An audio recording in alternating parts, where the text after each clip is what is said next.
पदवीधर आणि शिक्षक मतदारसंघाची निवडणूक जाहीर झाली आहे। 10 जून रोजी निवडणूक होणार आहे। राज्यात 4 जागांसाठी ही निवडणूक होणार आहे। मुंबई कोकण पदवीधर तर मुंबई आणि नाशिक शिक्षक मतदारसंघासाठी निवडणूक होणार आहे। या चारही ठिकाणच्या आमदारांचा कार्यकाळ 7 जुलैला संपतो आहे। ही सगळ्यात मोठी बातमी आपण आत्ताच्या क्षणाची पाहतोय। या संदर्भात ताजे अपडेट देत आहेत आपले प्रतिनिधी विशाल सवणे। विशाल, काय ताजे अपडेट आहेत?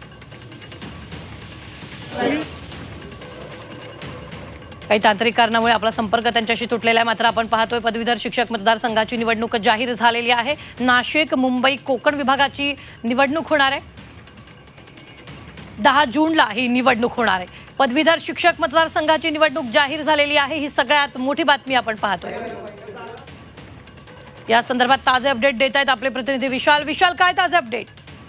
नक्कीच पाहिलं तर निवडणुकीचा कार्यक्रम जो आहे शिक्षक पदवीधर मतदारसंघ आणि शिक्षक मतदारसंघ आणि पदवीधर मतदारसंघाचा जाहीर झालेला आहे। 7 जुलैला विलास कोतनीस असतील मुंबई पदवीधर मतदारसंघातून, कोकण विभागातून पदवीधर मतदारसंघातून निरंजन डावखरे असतील, नाशिक डिव्हिजन मधून शिक्षक मतदारसंघातूून दराडे पिकाजी असतील आणि मुंबई शिक्षक मतदारसंघातून कपिल पाटील असतील।